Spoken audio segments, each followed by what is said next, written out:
What's going on, Dolphins? It is your boy Dillon, and I am here today making my post-game analysis video for the Miami Dolphins versus Buffalo Bills that just happened yesterday. I'm making this as of Monday, the day after the game. So the game was yesterday at Hard Rock Stadium, and there is a ton to talk about. So before I get into the stats and the breakdown and stuff like that, real quick, let me just go ahead and give you guys the injury report and the inactives. The Dolphins very well might get two defensive starters back against the Buffalo Bills on Sunday, but they could be without two different ones. Safety Rashad Jones with a chest and defensive end Avery Moss with an ankle, who both have missed the past 4 games, are among the 4 players the Dolphins listed as questionable on their final injury report of the week. With Jones and Moss, both were full participants in practice for a second consecutive day Friday. By contrast, defensive end Taco Charlton with an elbow and linebacker Raekwon McMillan with a knee also were listed as questionable, but both players were limited in practice all week. Now, questionable is, a designation. Obviously, out is just plain out. Doubtful is more likely to be out. Questionable is they could play, right? So let's keep that in mind as we go on. Cornerback Ken Webster was ruled out and will miss a 3rd consecutive game because of the ankle injury he sustained in the Monday night game against Pittsburgh. Buffalo had a very light injury report all week, and defensive end Jerry Hughes is the only player who even got a game status designation. He did end up playing. Rashad Jones did end up playing. McMillan, Charlton, and Avery Moss. Moss did play, excuse me. He was available. Charlton and McMillan were not in this game.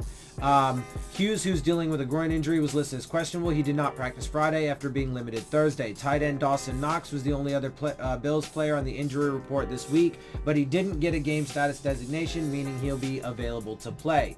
And he did, in fact, play, and in fact, he produced for the Bills, got a touchdown, so on and so forth. We'll get to that, though. So, as far as the inactives for Week 11, cornerback Xavier Crawford, cornerback Ken Webster, which we already knew, linebacker Raekwon McMillan, and defensive end Taco Charlton. Let's note we had absolutely no pass rush. Now, again, full context with Taco Charlton, some of his sacks were just like cleanup sacks that he shouldn't have gotten, like the one on Dak Prescott, whatever. But he does have those sacks, and he is leading the team in sacks. And so he's out. So he could have played. I don't know, to be fair, I don't know the severity of his elbow injury. And same thing with Raekwon McMillan, who was out in this game, was also one of the inactives. I don't know the extent of his knee injury, and he did have the ACL injury in his first season with the Dolphins, but he's a couple years removed from that now. So I don't know the extent of their injuries, but we had no pass rush in this game whatsoever, and our run defense was just atrocious. So,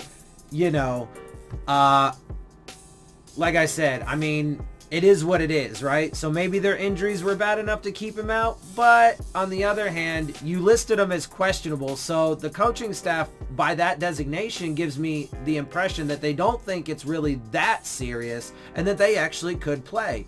So why not play them? And then your defense gets gashed in the run game, which we'll get to the stats and stuff in a minute on that.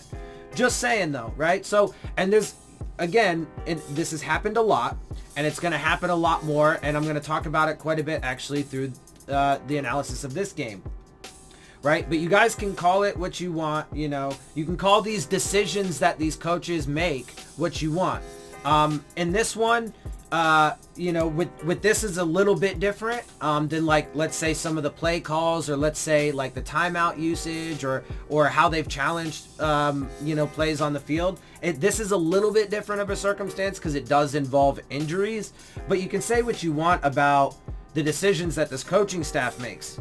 But best case scenario is a lot of them are just, inept, or they just don't know what the hell they're doing, or they're doing things on purpose to put this team in a position to lose. Now, like I said, in this case, it's a little bit different because if the injury is bad enough, you definitely don't want to, especially somebody like Raekwon McMillan, who you definitely expect to be part of the future. Charlton, we'll see. So yes, you don't want to get those guys hurt, but you gave them, so then list them as doubtful, right? But you listed them as questionable, which gives me the impression that the coaching staff thought they were well enough that they could possibly play. And then we saw the result when they didn't play. So, but more, again, that's certain, but if they were able to play and then they chose not to play them, right? Then that would suggest that, whatever. But with a lot of other stuff, the calls on the field and questionable decisions there, I mean, like I said, either you can just call them inept, which is the best case scenario for them, or you can say they're doing it on purpose. It's up to you guys.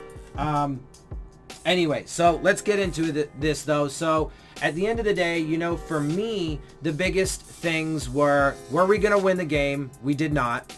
How competitive were we? At the end of the day, the offense was garbage almost the entire day. We had no run game. There were a couple bright spots in this game, and Devontae Parker did have his best game of his career in yardage. And he is actually on pace to set some career highs and even potentially break 1,000 yards on the season. So credit to him, credit to the coaching staff for their part to play in that. But again, I mean, that was certainly, a minor bright spot to the overall picture here. The offense was absolutely garbage for the most of the day.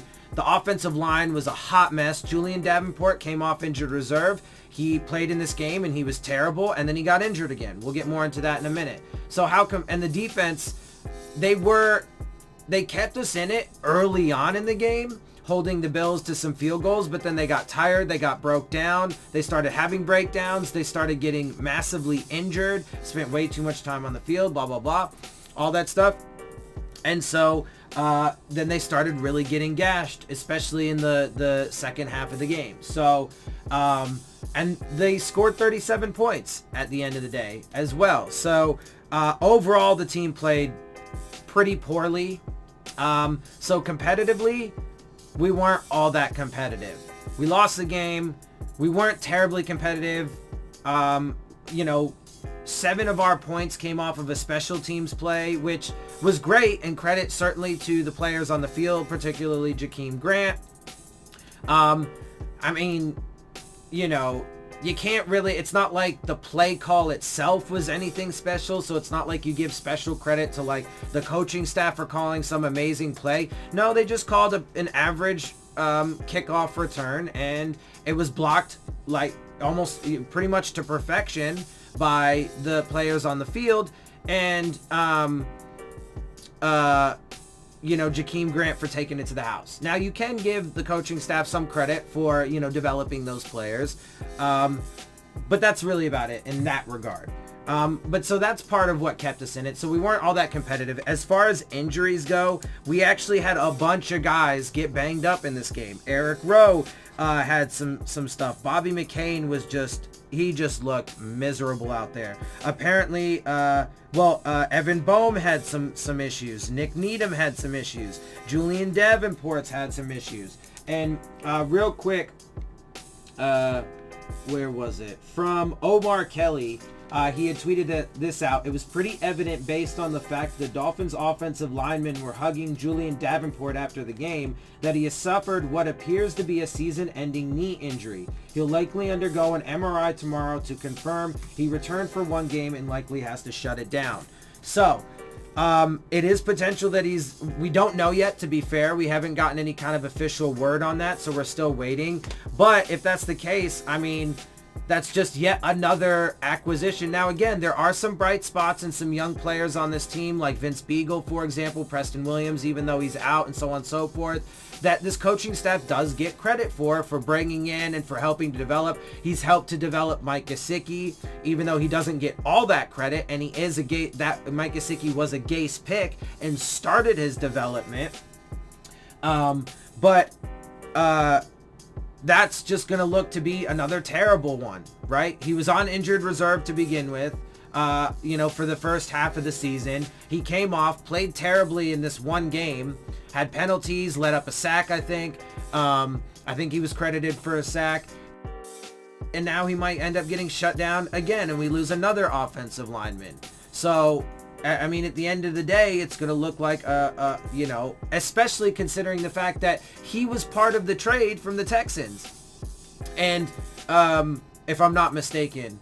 And, we downgraded from Laramie Tunsil, a generational talent, to, Julian Davenport, who has been a pretty massive failure. And last year, he was the most penalized left tackle in the game. So, there's that. Anyway, so, injuries were not very good. And then, who stepped up? So, like I said, there were some bright spots. Devontae Parker had a really good game. He, like I said, he didn't score any touchdowns, though, but he did have a career high in yardage, and he is on pace to have one of his best seasons for sure. So, credit to him, credit to the coaching staff for, helping him to develop. But he is finally, for the first time, actually healthy. Nick Needham was a bright spot overall. Jakeem Grant obviously was a bright spot. He had some offensive production, and then obviously his 100-yard touchdown on the kickoff, which, by the way, he now has 4 special team scores, kickoff and punt returns for touchdowns, which set a Dolphins record. So he now holds the record for most special team scores. So good for Kenyon Drake on that. That's awesome. Yeah, so, like I said, there are some bright spots, but it definitely got vastly overshadowed by all of the bad, including the loss, the lack of, competition, all the injuries that we sustained. So this was a pretty, bad game overall. Let's get into this a little bit more. Obviously, the Dolphins are now 2-8. The Bills now move up to 7-3. Real quick, before I do get to that, couple other just interesting notes, because I care about it. The Titans had a bye week, so they didn't play. The Jets destroyed the Redskins like 34-11, I think it was. Let's see. The Ravens destroyed the Texans, and then the Colts won as well. So that actually does make the division, the Texans and Colts division. The Jaguars beat the Colts, I believe it was. Or no, the Colts beat the Jaguars, excuse me. So that does make their division a little bit more interesting. And as it stands right now, just to give you an update, the Dolphins currently have the 4th overall pick. That's our own. The 16th overall pick from the Steelers, because they did lose to the Browns on Thursday Night Football. They're massively injured. They were having a rough time on offense, and their defense didn't play up to par like they normally do. So they got a loss there, drops their pick to 16. Okay.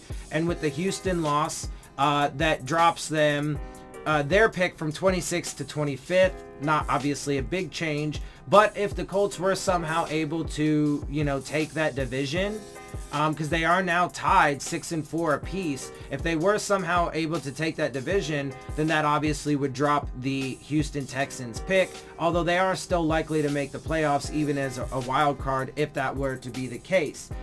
But at the same time, I do also see the Texans going down the stretch and winning a bunch more games.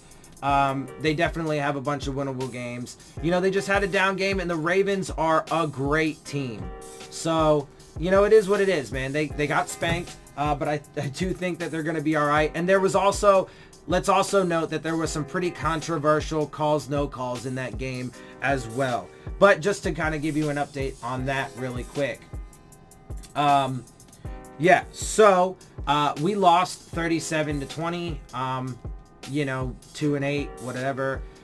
We had 303 total yards. They had 424. We had 280 passing yards. They had 256. We had 23 rush yards for the entire game. And we gave up 168. So not having Charlton and McMillan in there really hurt, you know. And again, to be fair, their injuries could be legit and they could be bad enough that they felt they needed to keep him out. But then again, they did list him as questionable, and then we got gashed. So it is what it is. Just context, right? Just full context for you. That's what's important. We had 4.7 yards per play. They had 6.3. We lost a fumble. That was the only turnover in the game besides turnover on downs, which we had 2, I believe. No, we had maybe it was just 1, but there was at least 1 turnover on downs by us. But as far as fumbles and interceptions, there was only 1 in the entire game, and it was a fumble by us. We were 28% on third down. They were 35%. We had the ball for 29 minutes and 51 seconds. They had it for 30 minutes, 9. We had 6 penalties. They had 5. So we were going into this game, and still we are probably, I would say, the least penalized team. But penalties did hurt us a bit in this game. And of course, those 6 penalties also were not all of the penalties. Those were just the accepted penalties. So this was probably one of our more penalized games. Overall, it didn't really have an outcome on the game. Just, you know, a note of context or what have you for that. So let's continue on though. Let's see. Let me just run through all of these stats real quick, and then I'll run through my analysis. So Ryan Fitzpatrick was 32 out of 45, 71.1% completion percentage. All right, not bad. 323 yards, no touchdowns, no interceptions, and a 91.3 passer rating. Overall, you know, I mean, the completion percentage and the yards, and the passer rating, not terrible. Obviously didn't score any touchdowns, you know, which sucks. But he didn't throw any interceptions too, so it's just kind of whatever. Ryan Fitzpatrick did all right. He played all right. And he had a hard time definitely behind the very porous offensive line. He got sacked a bunch of times, so on and so forth.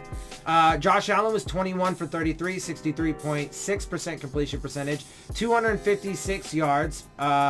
That's passing yards though, 3 touchdowns and a 117.7 passer rating. He also did have 56 yards rushing and a rushing score, but we'll get to that in a second. Kalen Ballage led the way for us, 9 rushes, 9 yards, 1 touchdown, and a 1 average. Okay, now, that's terrible. Okay, and some people will probably say that, yeah, see, he got a touchdown, and so, you know, good on the Dolphins for using him. But this is another one of those examples of why this coaching staff is at the very best framing, making questionable decisions that prove a level of ineptitude. Okay, they went with Kalen Ballage all fucking day, and it didn't do shit. He had a 1 average. He got his touchdown because it was like 3 yards out, and, you know, whatever. That's where he's actually used and used well, right? But it was just a disaster almost every play that he touched the ball. But then, when Patrick Laird came into the game, he actually did pretty well and had some production and moved the ball a little bit. So why the fuck would you stick with Ballage? So that's on the coaching staff. Decisions that they made that put this team in bad positions constantly throughout the entire game. It was pervasive, right? And that's all. That was our run game. Kalen Ballage, 9 rushes, 9 yards, 1 touchdown, and a 1 average. Like, are you fucking serious? Right? But they insisted, just stay with it, right? So, but to put that into further context, he averaged, and throughout the entire season, he's going into this game, he was averaging 2.2 yards. At one point, they put up a graphic. It was averaging 2.05 yards per game. That was with part of the game having been played, not the full game, but part of it. They put up that graphic, and that is the third worst average for a running back since 1970. Why are you sticking with him? Right? So that's all on the coaching staff. Also, Matt Infante is a fucking moron. Okay? He tweeted this out. A certain Dolphins running back made NFL history yesterday with an exclamation point. Now, to be fair, he could be being sarcastic. But I doubt it. And I say he's an idiot because I've read some of his tweets and comments and stuff before, and I think there might be one or two others that I might read from this, but he just says the most ridiculous shit. So, but anyway, he says, a certain Dolphins running back made NFL history yesterday with an exclamation point.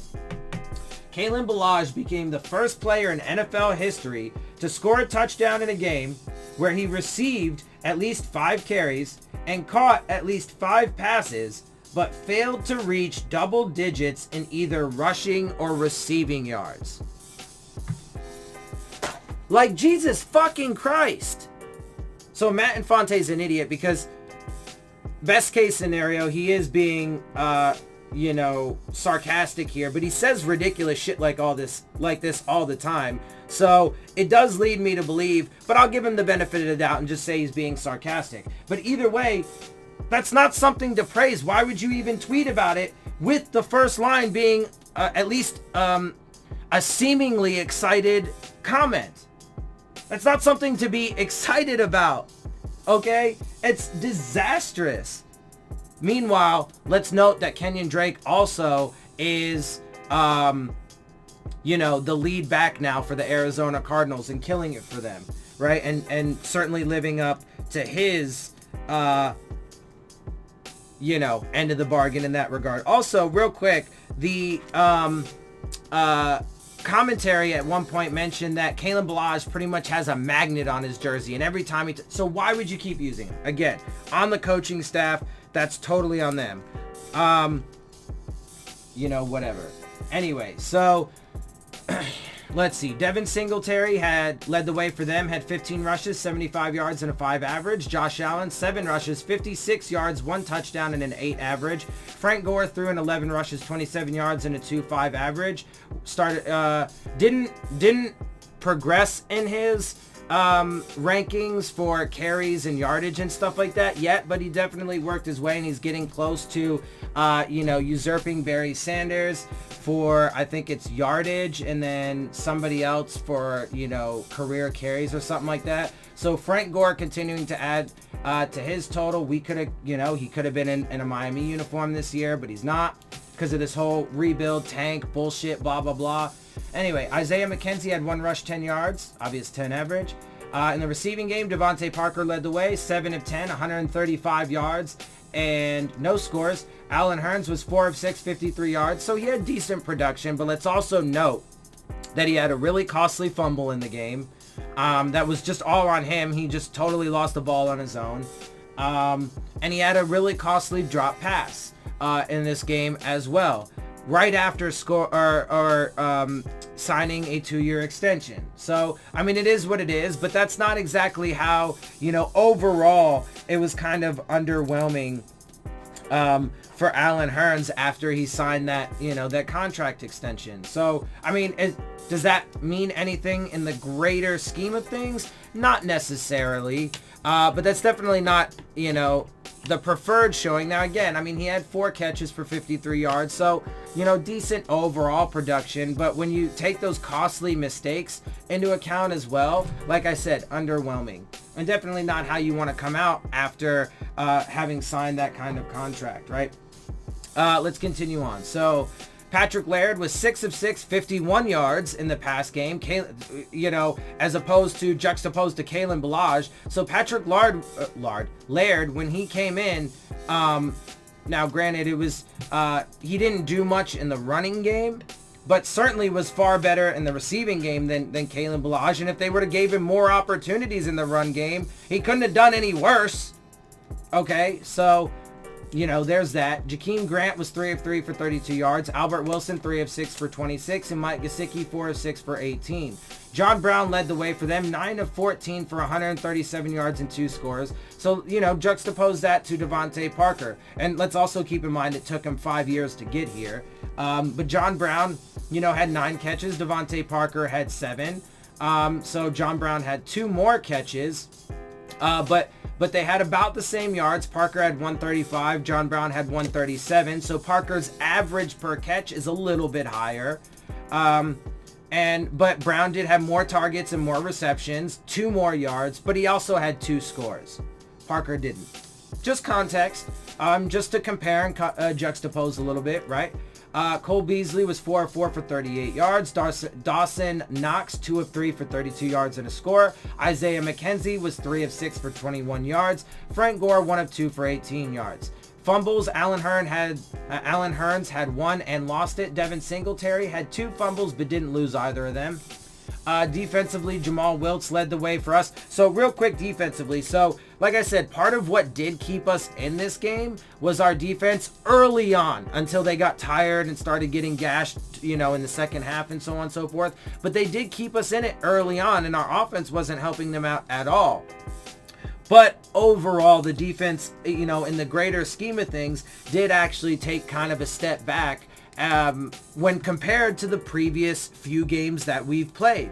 So again, talking about like the first 4 games versus the next 4 games and the fact that we won 2 games, you got to have full context. The first 4 games, we played powerhouse teams with really good quarterbacks, good to great quarterbacks, including the defending Super Bowl champion. And then the 4 games after that, the opponent quality dropped off considerably, and so did the quality of quarterbacks that we played. The best team in there, the best team and quarterback combo that we played in those 4 games was the Bills, and we lost that game. And then we just lost and got destroyed, essentially. The score, I think, was actually a little bit misleading in how one-sided this game actually was. So the defense actually did take a little bit of a step back overall, especially in the run game, in the pass game. They didn't have like any sacks or turnovers, right? So while they did, and certainly the players played their fucking hearts out as they have all season. So definite credit to them. And, again, credit to guys like, Nick Needham, who was, one of the very, very few bright spots. But they did regress overall. Also, let's note that Bobby McCain, was one of the injuries, and he just could not tackle all day long. And I'll get into some of the specifics in a minute. But I want to make a comment on a comment that Douglie-Do-Wrong made in his video. Okay? And I'm just tired of this. Well, first of all, he lives in a totally different reality than what actually exists. And again, I like him, and I know he means well, and I know he wants his team to win, but he just lives in a totally different reality. And, like, it's just ridiculous because there was if I'm not mistaken, it was Dawson Knox's touchdown that he was talking about, the play that he was talking about specifically. I think, I'm not 100%. I'll make sure to put the link to his video in the description box so you can see for yourself since I'm commenting on it. But he talked about how Bobby McCain, instead of just running your body into him, he needed to wrap him up. The dude is playing with a fucking torn shoulder, okay? So, of course, it's going to be massively difficult for him to tackle. What they need to do is not put the defense in a position where they rely on Bobby fucking McCain with a torn fucking shoulder or a separated shoulder to make the last defense tackle, right? Which is also leads you back to why are they putting him in as safety anyway? Back to the miss, because he hasn't been anywhere near spectacular or great, and he's gotten injured at the position. In the same way, and let's also note that we've seen this before. With who? Rashad Jones. When he was playing with fucked up shoulders, he had a hard time making tackles too. Surprise! So it's not him, it's this fucking coaching staff. Also, let's note that I'm pretty sure, and this is still speculation at this point because it hasn't happened, but I'm pretty sure Bobby McCain's going to end up on injured reserve because of his shoulder. But we'll see. So, again, misuse of players. They got him hurt, and they're keeping him out there. They're continuing to play. Now, to be fair, he's probably advocating for that as well because he's, maybe even stubbornly persistent about playing despite the injury. But the coaching staff shouldn't be playing him when he's as banged up as he is. And if you guys watched, he came out multiple times in this game to get checked on twice, and he just looked ragged. The dude looked ragged. So don't blame him for that. blame the coaching staff for keeping him in there and misusing him in a position that he's never played before and is not proving even to be great at it, right? But the one position we know he's great at and that he actually got his contract extension for was slot, right? Where they actually, and instead of trading Minka, they could have had him in that position, right? At safety, when Minka's balling out for the Steelers. So, again, just more context.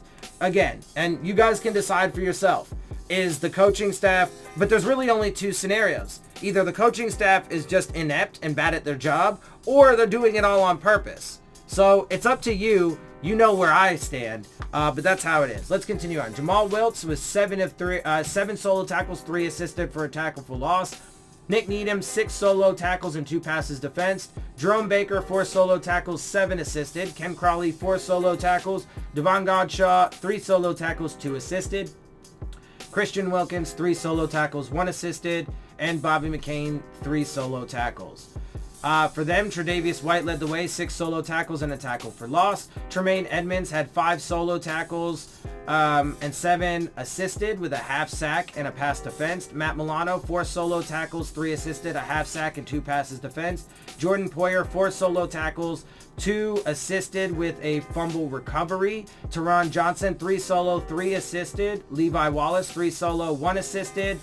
Star Latulele, 2 solo, 1 assisted, 1 sack, and 2 tackles for loss. Ed Oliver, 2 solo, 1 assisted, 1 sack, 1 tackle for loss. Shaq Lawson, 2 solo, 1 sack, 1 tackle for loss. Jordan Phillips, 2 solo, 1 sack, 1 tackle for loss. Jerry Hughes, 1 solo, 1 sack, 1 tackle for loss. Lorenzo Alexander, 1 solo, 1 tackle for loss. And Corey Leggett, 1 solo, 1 sack, 1 tackle for loss. So their defense obviously destroyed us. They had what? 1, 2, 3, 4, 5, 6 sacks on the day, a bunch of tackles for loss, some passes defensed, blah, blah, blah. They had the fumble recovery. So they destroyed us. Our offensive line played like absolute garbage. Absolute garbage. Jason Sanders didn't have any field goal attempts, and he was 2 for 2 on his extra points. Stephen Hauschka was perfect for his 3 for 3 field goals, along with 51, 4 for 4 on his extra points. Matt Hawk had 6 punts, 43.7 average, 3 inside the 20 and a 59 average. He's actually a bright spot as well. He did, that's a except for the fact that he had to punt that many times. But for having punted that many times, he did solid. Got 3 of them inside the 20, along with 59, not bad. Corey Bojorquez for them, 5 punts, a 43.6 average, 1 inside the 20, along with 51.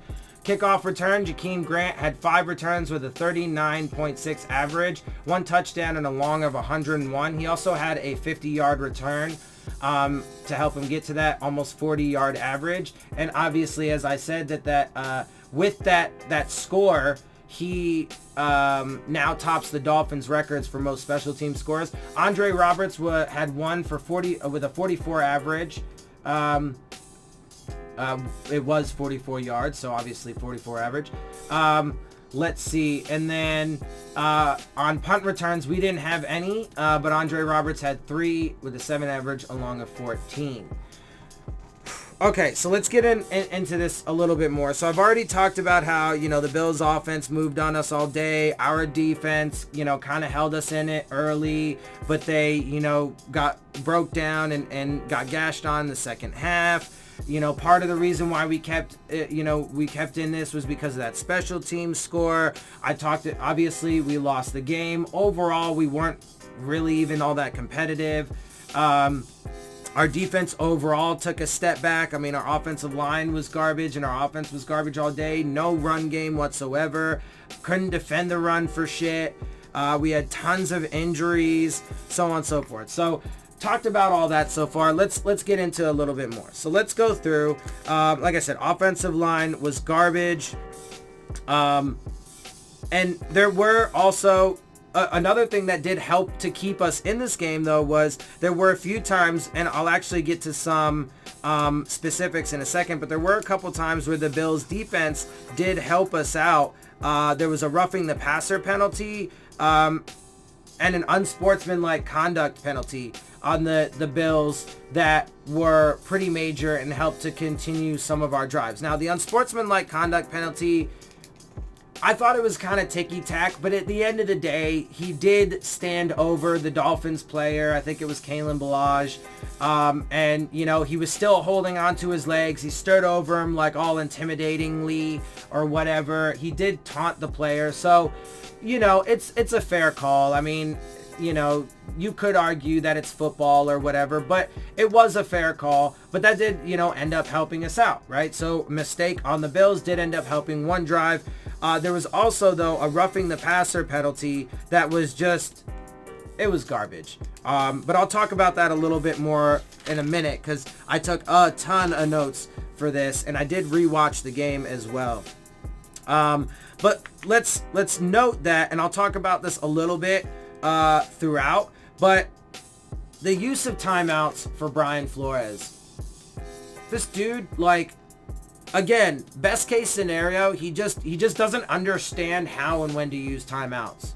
Worst case scenario, he does it, you know, intentionally. And frankly, I think that there's a mix of both. When you're talking about the overall situation here, right?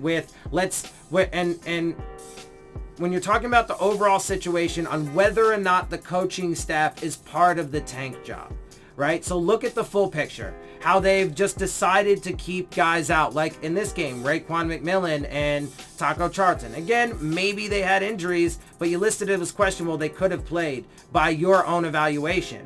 But Shaq Calhoun has been left out of a couple games for absolutely no reason, even though he's been one of your better offensive linemen. You know, just and not on the injury report. So that's pretty questionable, right? Why would you do that? Also, in this game was one of them. Shaq Calhoun didn't play. Chris Reed didn't play. Isaiah Prince didn't play. 3 offensive linemen on the inactives list for this game, right? And Evan Boehm did get injured. He came back in, but he did have an injury. Offensive tackle Julian Davenport got injured and potentially might end up being done for the season again. So why would you handicap yourself in that way? Constantly handicap, and with the timeouts. First of all, there was one, and actually, I'll just go ahead and get to them right now. The use of timeouts. There was one in the second quarter, at the end of the second quarter with about 1 minute and 4 left to go. It was Bills, they had the ball with 2nd and 7. Now, okay, this was the least egregious out of all of them. In this case, you could say, especially since the Dolphins did get the ball after half, you could say, okay, maybe they're trying to get a stop and have some time to, you know, score. But your offense fucking sucks. And so it's not very likely. And we did actually end up getting the ball back. So, okay, fair. That's kind of a wash. Whatever. Like I said, that was the least egregious. I still found it weird and odd why they would do that, you know, or whatever. It was because it was 2nd and 7, right? You give the Bills a break. They get to recalibrate, take a breather, all that stuff, get their play calling right.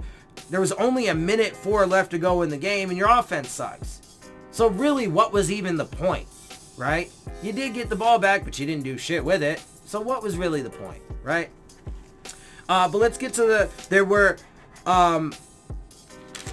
timeouts used, all of them in the fourth quarter that were just for no reason, just absolutely no reason.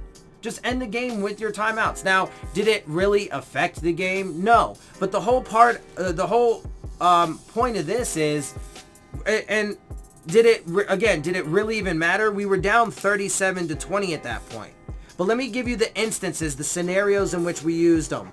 So we used all 3 of our timeouts in the fourth quarter. Okay, not on its face, not necessarily bad. It depends. But we were down by 17 points when they were used. So if you're trying to conserve clock, that could maybe be a reasoning for it, so that way you can get opportunities. But when you did have opportunities, you didn't really do shit with it. And it's not like, and the whole point is you really want to save those for if you get yourself into a position where you're going to go down for, a game winning or game tying score, whether it be a field goal or a touchdown. Because you want to give yourself as many opportunities in those crunch critical moments to make something really happen. But you're down 17 points, and every single time the Bills had the fucking ball. The first one, Bills had the ball, and it was 2nd and 6 with 8 minutes and 33 seconds left to go in the game. There's just really no reason to call the timeout. You're down by 17 points. And they have the ball 2nd and 7, or 2nd and 6, they're moving the ball. Right? And it's their drive with 8 minutes and 33 seconds left. The next one, another 2nd and 6 with 8:21 to go. So later on the same drive. And that was actually after we extended their drive with a defensive penalty. And then the last one was a 2nd and 10 with 3:33 left to go in the game. Still down 17 points. So it's not like you're going for some game-winning or game-tying drive. Why? Why are you giving them breathers? Why are you giving them chances to, rethink what their play call is going to be? Like, there's no point. There's just so again, okay, and some people will be like, blah, blah, blah. They'll say dumb shit to me and talk shit because I'm giving Brian Flores too much of a hard time. But it's a consistent theme. It's happened all season, and I mean, it just doesn't show me that he knows how to use them. Now and I'll admit though, in the overall grand scheme of things, has it actually ended up affecting us? No, because we haven't been in a position where we've needed to, go down the stretch to get a game-winning, tying score with like 2 minutes left to go in the game. We haven't been in that position. But he's certainly given, the 3rd and 20 play against the Steelers. He called a timeout right before that play. Why would you do that? So again, it's up to y'all to determine whether or not he's using them correctly, which I think is pretty obvious that he's not, because the overwhelming times that he's used it either just didn't make sense at all or actually helped the other team. But okay, you guys can decide for yourself. Is he using them correctly? Or if he's not using him correctly, is it because he's inept and sucks at his job and doesn't know what he's doing? Or is he using him on purpose and trying to give the other team, chances and put his team in a handicap position? Because what if we were down the stretch and we needed those timeouts to get the game tying or game winning score, and we failed to do so because we ran out of time? Now again, that didn't happen, to be fair, but what if it did? And we didn't have them because this motherfucker wasted them. Again, y'all can make that determination for yourself. Let's continue on. So on the Bills' first touchdown, right? And this goes back to the McCain thing, right? About how he couldn't tackle, but it's because of his injury, how the coaching staff decided to use him at safety, their play calls even leaving McCain as the final defense, even though he's massively banged up and clearly can't tackle because of it. The Bills' first touchdown, Needham had underneath coverage, which is okay, and that's not really to blame on Needham, although he could have been tighter on the coverage, but it's not his fault really, because he did have over-the-top help from Bobby McCain, which is what the safety is supposed to be there for.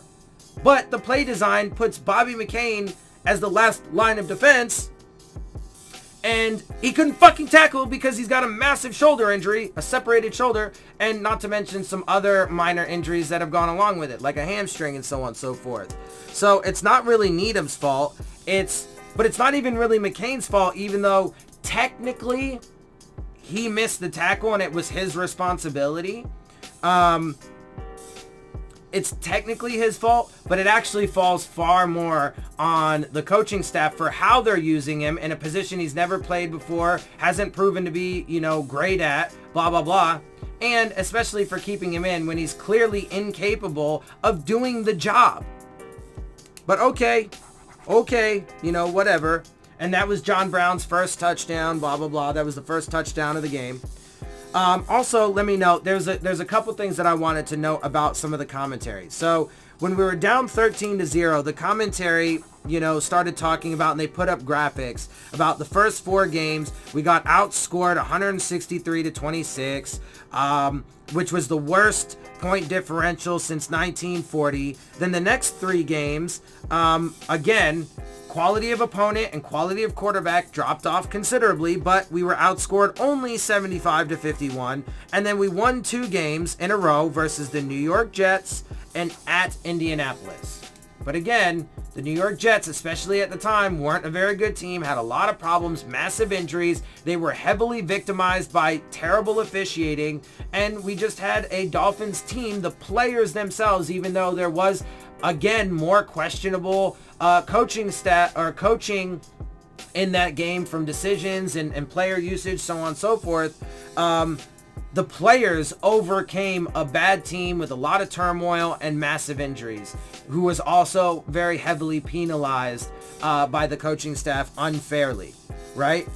And then Indianapolis, who was down Jacoby Brissett, their starting quarterback, Paris Campbell and T.Y. Hilton, their top two receivers, and their top cornerback, I think is, I can't remember his first name. I want to say it's Pierre. Maybe not. I don't remember.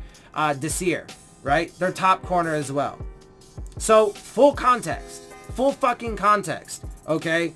But then they went on to talk about, poor Flores because he's being put in this position.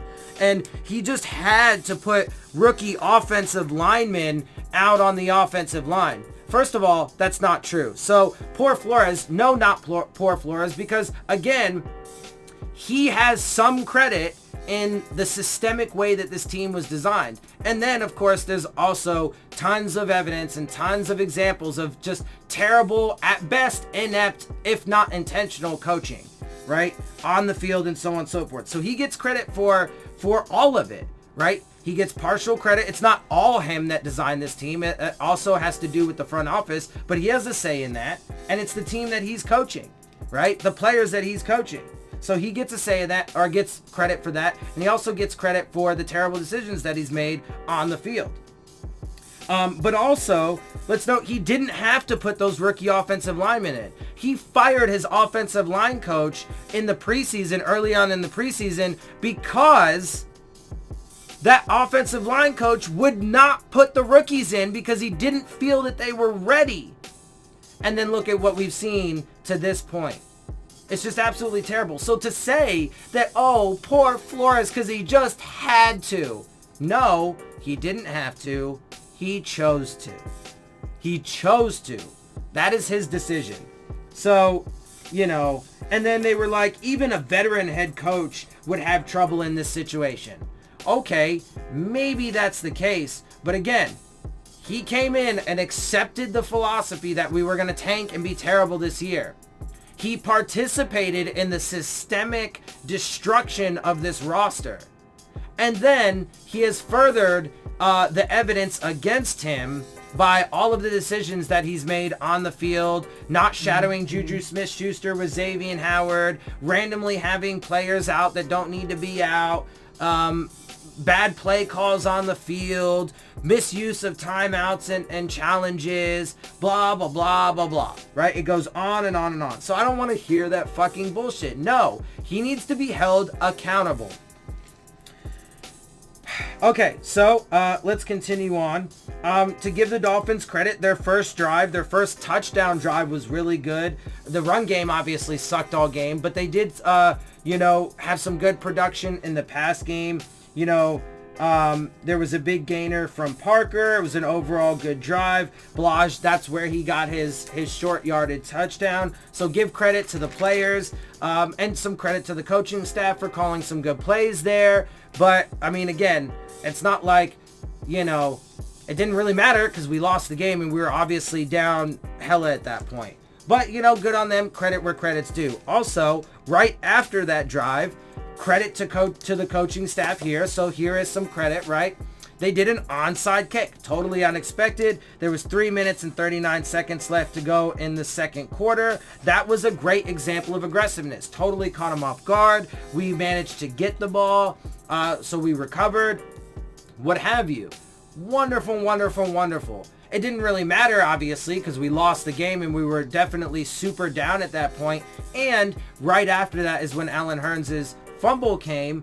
But credit to them. That was good. A good example of aggressiveness. But again, though, you got to look at the totality of it, right? Because while it was unexpected, it wasn't exactly, some overly spectacular thing, right? And especially considering, again, we did get the ball coming out of the second half. So, it's good. It's a good aggressive, but, you know, it's nothing spectacular. Then when you look at it in the big picture, the vast majority of times that Brian Flores has decided to be aggressive have been massive, massive failures. Again, one of the most notable is that 3rd and 20 all-out blitz. There's actually an example of that, again, in this, that I'll talk about in a minute, in this game. But so are you being smart about it? Now, again, I thought this was an example of being smart about it. So credit to them. And then, of course, like I said, right after that, Allen Hurns had his fumble. Buffalo challenged it, which was a good challenge because the ruling on the field, there was actually 2 rulings on the field. But the first ruling on the field came from one of the refs that said it was an incomplete pass. Another ref had tried to argue that it was a catch and a fumble, blah, blah, blah, right? And then the Bills challenged it and they won. They got it overturned because when you watch the replay, Allen Hurns caught the ball. He had it pinned with just one hand, right? So he was like this. The ball was pinned right here. He didn't have this hand on it yet. But he took a left foot, a right foot, and another left foot, and then he kind of punched the ball out of his own hand. I mean, it's clear as day, especially by the rules. I hate the catch rule, and I think it's ridiculous, but I mean, as per the catch rule, he secured it. He had firm possession. The ball didn't move at all. And he took 3 steps, made a football move, and then the ball came out and he punched it out himself. So it's clear as day, right? Clear as day. Good challenge. So he had that fumble, and that's, you know, it is what it was.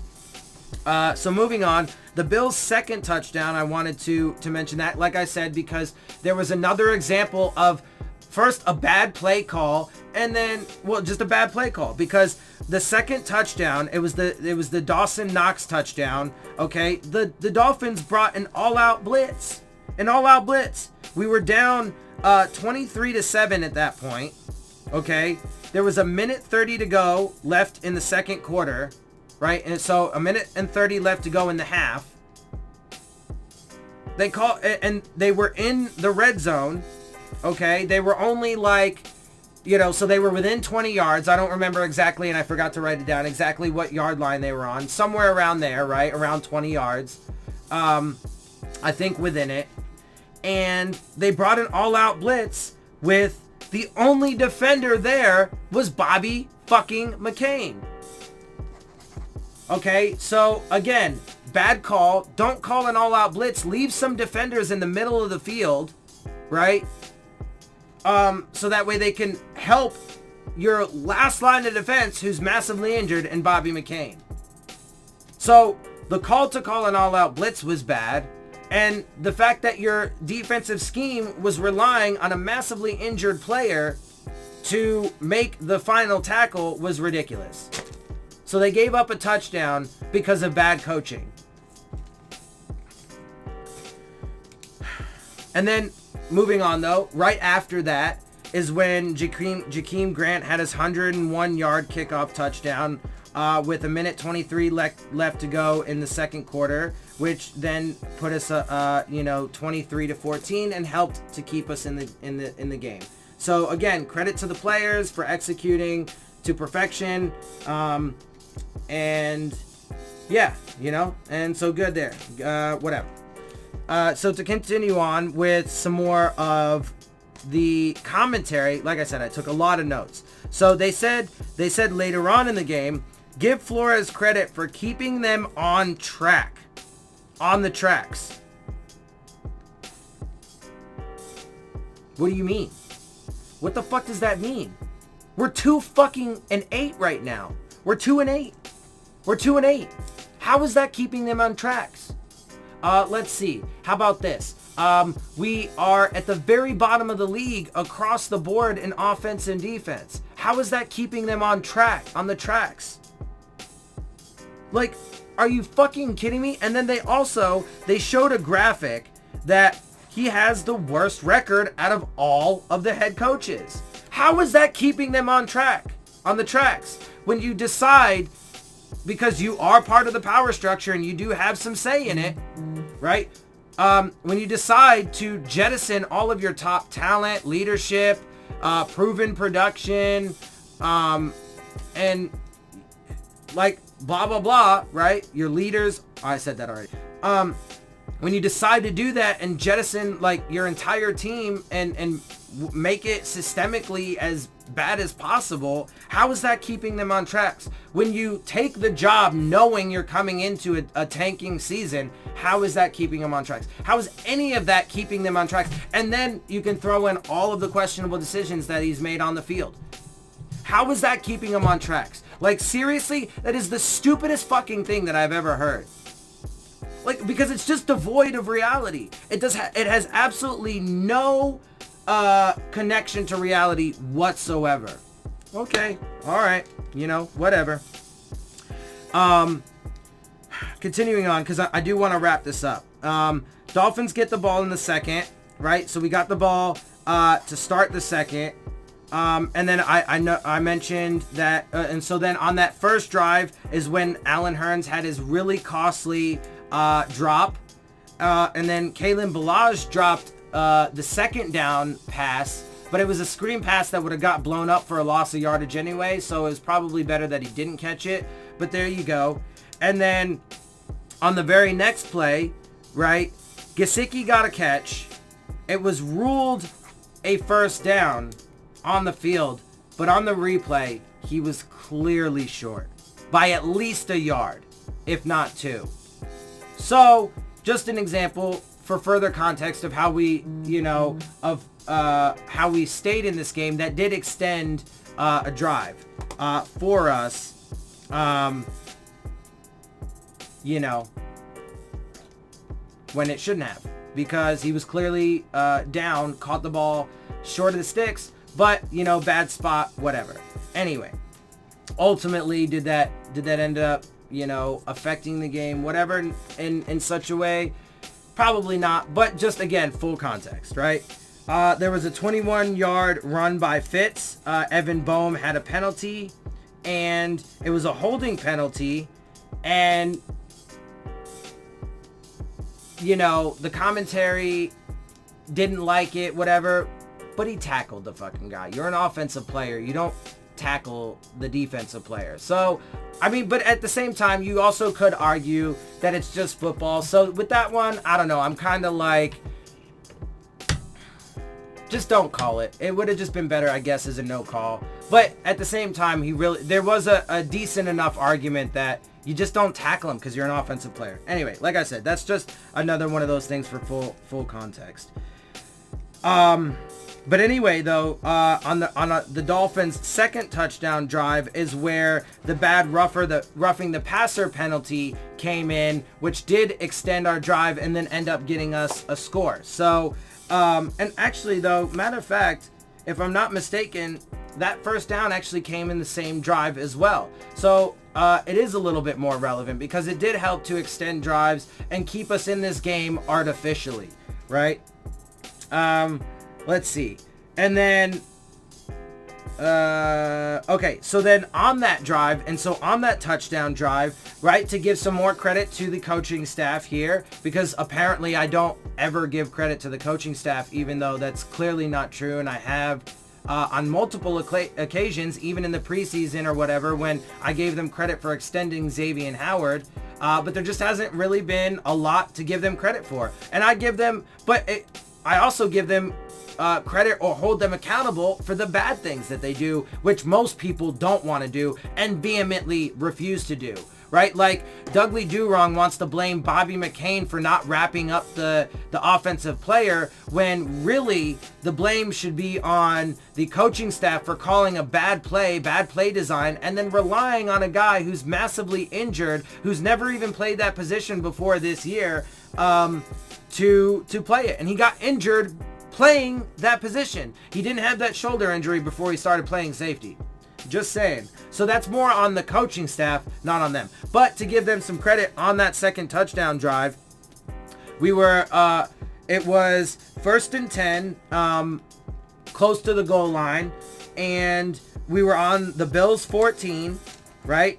And they called a Wildcat play, which was good. And it was definitely one of Balage's best runs of the day, right? His longest run was 8 yards today.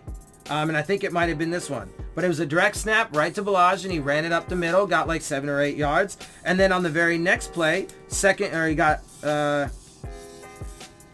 what is that? No, he got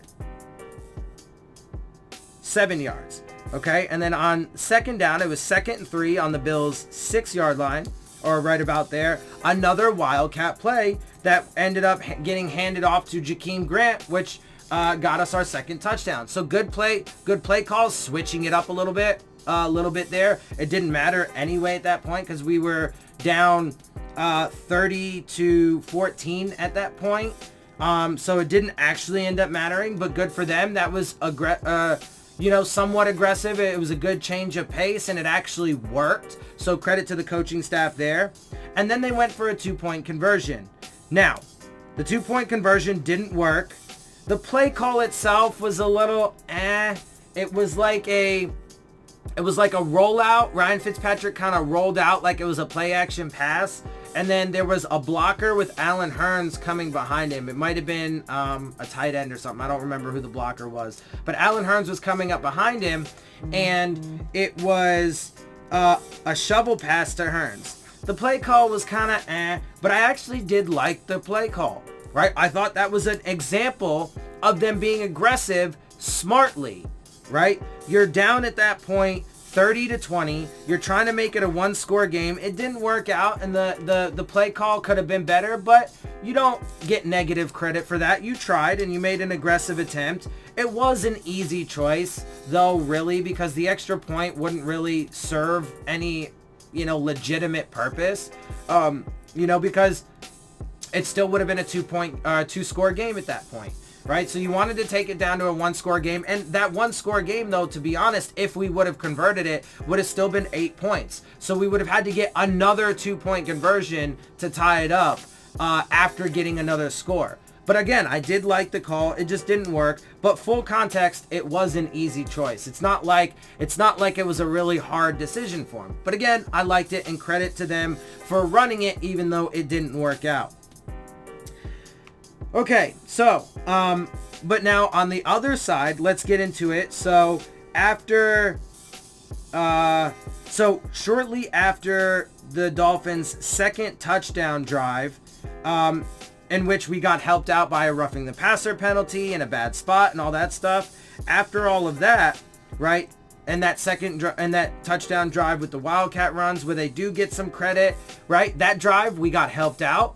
And it kept that drive alive a little bit by some bad officiating and some penalties on the defense, but also some good credit to the coaching staff and the players for executing, right?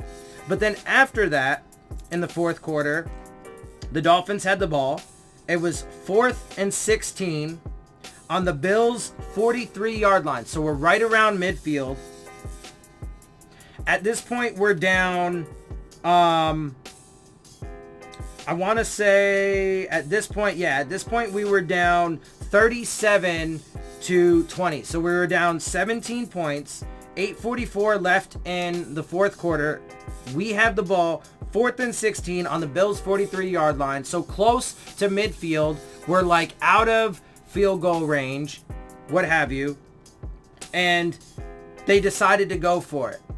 Now, or like we're right on the edge of field goal range, right? It would have been a long field goal, so it would have been tough. But we're right on the edge. I personally thought this was an example of being aggressive bad. The play actually almost worked, and it was a pass to Mike Gesicki down the seam, but he was draped with like 2 or 3 guys. He almost got it, and the play call itself was not terrible. But I just didn't like being aggressive in that situation. Just either go for the long field goal and try and get 3 points. I would have preferred that to going for it on 4th and 16 when your offensive line is garbage. Your offense hasn't been doing shit almost all day. And part of when they have been doing shit, they got kind of helped out, right? Like, I don't trust them to get that. I'd actually rather put more trust in Jason Sanders to get the long field goal, Or if you don't think that's going to happen, then punt them and try and pin them deep, right? I thought that was a very bad example of being aggressive. We didn't get it. It was a turnover and downs, and they had great field position. They didn't end up getting any points off that, from what I recall, because I think it was 37 to 20 at that point, so the scoring was done from what I remember. But still, like, it wasn't a smart time to be aggressive. Again, I mean, you guys can judge that for yourself, but I didn't think it was a smart time to be aggressive. But then going down the stretch, again, at the very end of the fourth quarter, or towards the end of the fourth quarter, the Dolphins have the ball again. It's 4th and 2 with 5 minutes and 36 seconds left to go. There was a good play call, and it was a good example of being aggressive. And we got it, and we extended the drive. Okay? We work our way down the field. We get to the goal line. We're a few yards out, right? Let's see. We were on the 4-yard line, okay? And it was 4th and 1. So we still actually could pick up a first down with 3 minutes and 50 seconds left to go in the game. And they decide, also for full context, the earlier 4th and 2 play, I mean, at that point, it was pretty easy. I mean, you only had 5:36 left to go in the game. It wasn't really a hard decision either. You only had 4 and 2. You did dial up a good play, which gave your team a chance to actually convert it, and you were successful. So good aggressive. But it was a pretty easy choice. I mean, you were down 17 points. You had to be somewhat aggressive, and they were smart aggressive about it.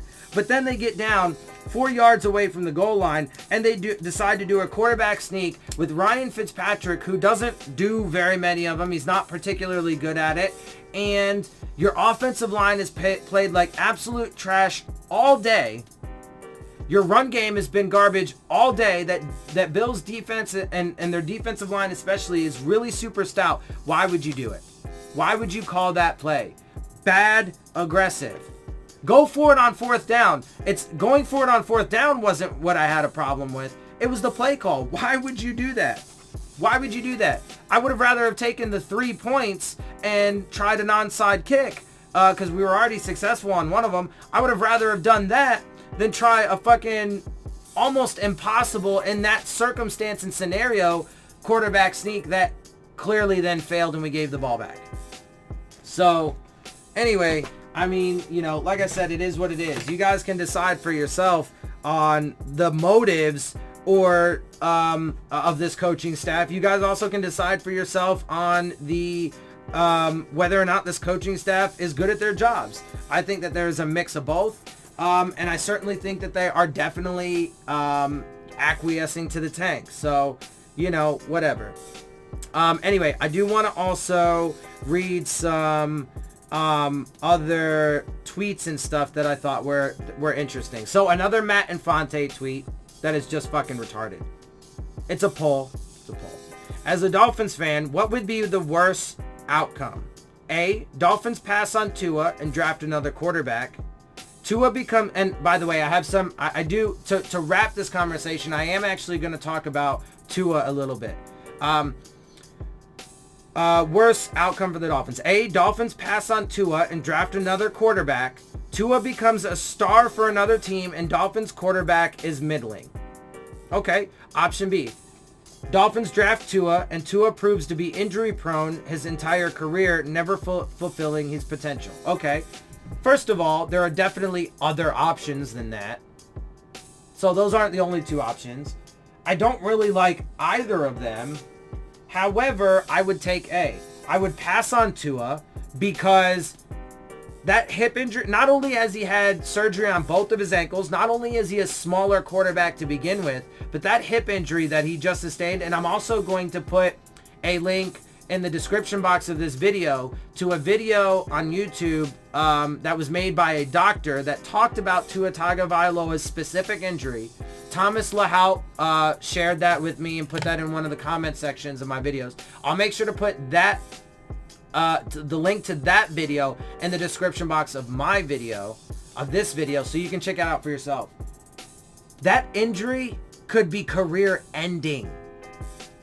At this point, taking Tua Tagovailoa is way too much of a risk, especially in the first round.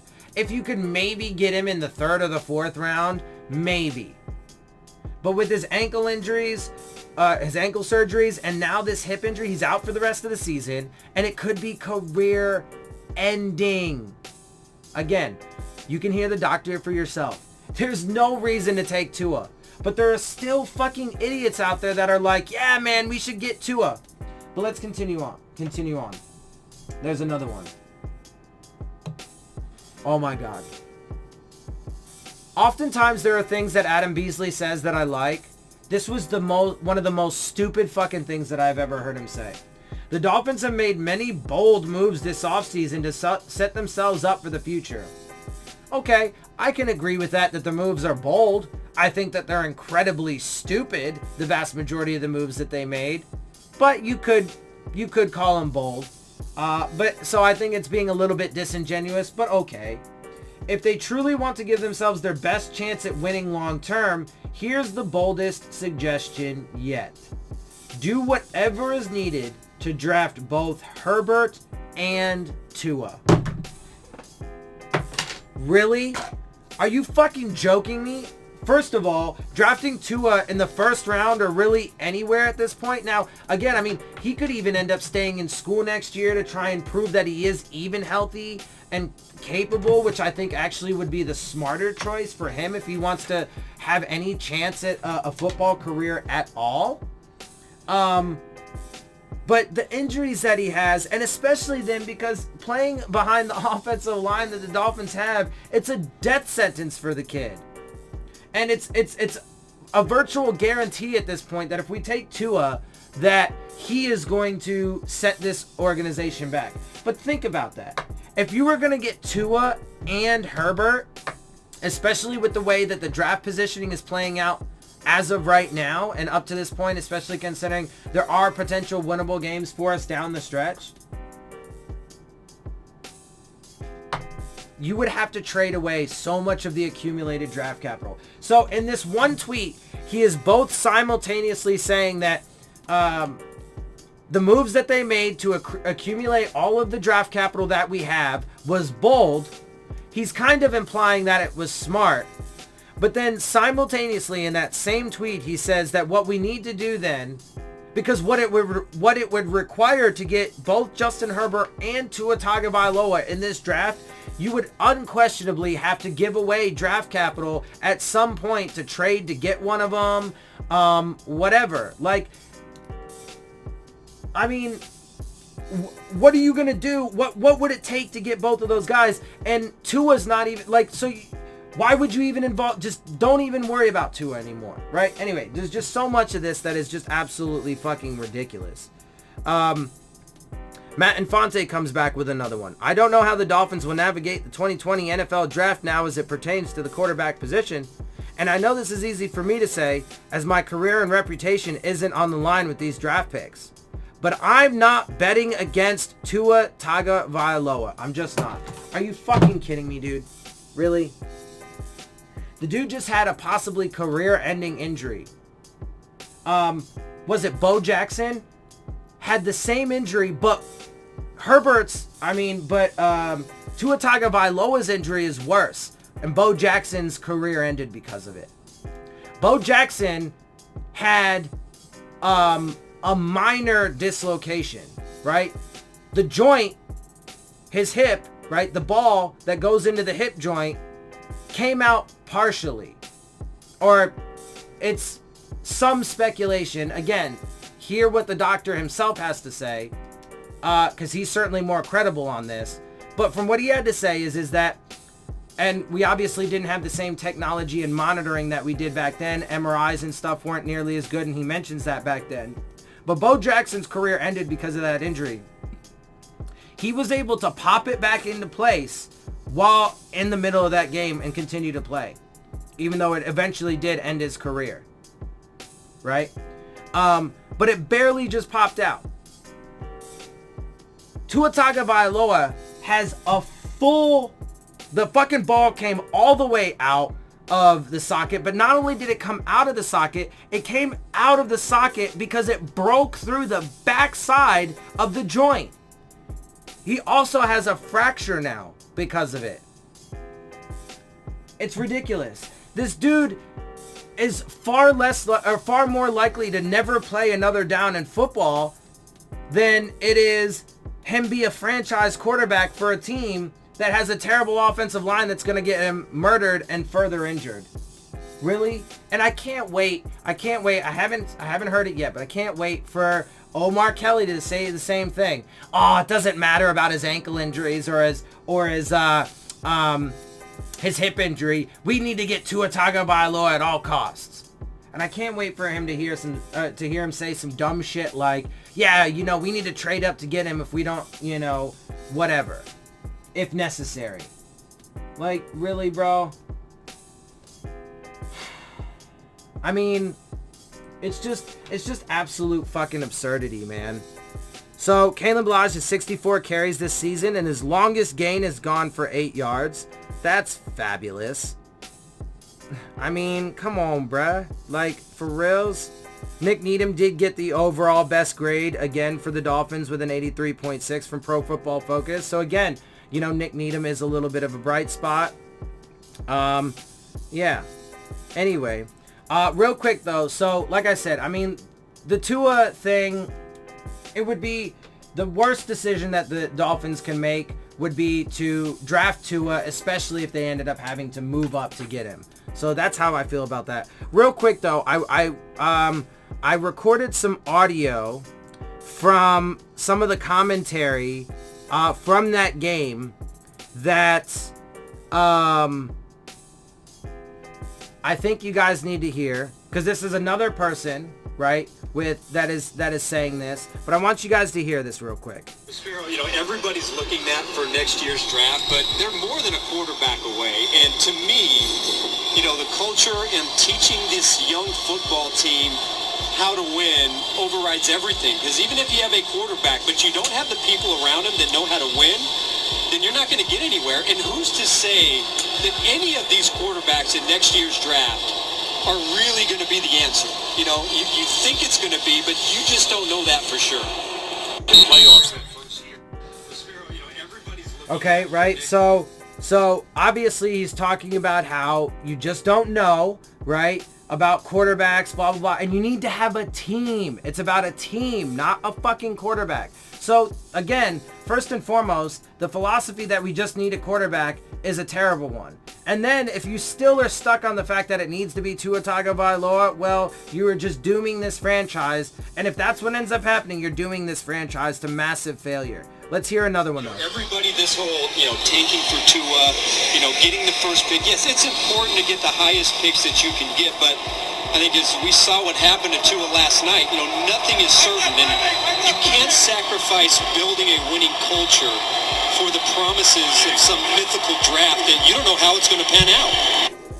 Okay, so obviously there he's talking about, what happened to Tua. And again, one of the big things that I've been saying that I have a problem with this whole tanking situation and how they've just jettisoned players and so on and so forth. You got rid of proven guys like Tunsil, Stills, Tannehill, Alonzo, Fitzpatrick, blah, blah, blah, blah, blah, Cam Wake, Frank Gore, blah, blah, blah, blah, blah, right? And for what? For hopes and dreams that you're going to get it right in the upcoming draft. And there's no guarantee of it whatsoever. So, all right. And then one more. We saw that video of Steve. It is, however, pretty important that, we saw that video of Stephen Ross, the owner, when Big Daddy Warbucks, the check writer, says that he wants the #1 quarterback in the draft next year. That's probably pretty important. And so in that one, he talks about how Stephen Ross has made it clear he wants the top quarterback in the draft. So again, and at this point, maybe it's not Tua. I don't know. But look, man, I'm telling you, at the end of the day, and it's still speculation, but they are gonna fuck this whole thing up by sticking to this philosophy that all we need is a quarterback. And then it's likely that we even trade away some of the accumulated draft capital to go get one. And it's going to be a major disaster in the long run. Again, they still have time to prove me wrong. And we still have to wait and see what our overall draft positioning ends up being and how they handle it and so on and so forth. So there's still some unknowns there, you know, and then whatever. But look, man, I'm just going to keep giving y'all the facts. I'm just going to keep giving it to you as it stands. And then I'm going to give you my analysis, and it's up to you guys to determine and choose, right? Like I said, in this game, in the past game, and, you know, throughout, when they deserve credit, I give it to them. But I'm also going to hold them accountable. And I'm not going to blame players when the coaches need to be blamed. I'm not going to exclude them when they are part of the systemic design of this team. I'm not going to do it, right? I'm not going to say things that are clearly devoid of reality. So, anyway, this video has gone on for about an hour and 20 minutes now, almost an hour and a half. Obviously, there was definitely a lot to talk about there. But yeah, so that's what I got from it. Just real quick to wrap, like I said, so the things that I look for, did we win? We did not win. So that sucks. How competitive were we? Well, when you take everything into full context, we actually weren't all that competitive, and the overall score, the 37-20, was a little bit misleading in that way. How were the injuries? Well, we came out of this game worse than we entered this game. We were already massively banged up. Bobby McCain looked like he was ready to die by the end of it. Nick Needham, Bohm, Davenport, a bunch of guys got injured and had stuff go on. As far as the players that stuck out, like I said, Parker, Nick Needham, Jakeem Grant, there's a couple, but that's really all we get. So, you know, at the end of the day, overall, it was disappointing. It was a net loss. It wasn't very good. And, you know, we didn't really succeed in almost any of those categories. So, it is what it is. And like I said, man, I'm just going to keep giving you guys the facts and the best analysis I possibly can, and we'll see how it all works out. We'll see how it all works out, and we'll see who ends up being right at the end of the day. Anyway, guys, I'm going to go ahead and get up out of here. I hope you guys enjoy my videos and my perspective. If you do, make sure you hit the subscribe button. Make sure you hit the like button. Make sure you hit the bell if you want to get the alerts. Make sure you share my channel and my videos with all your friends and family. Leave your questions, comments, and concerns down in the comment section. And, of course, as always, make sure you follow me on Twitter at Dillon Tartaro. And with that, I'm out. I'll see y'all soon. Fins up.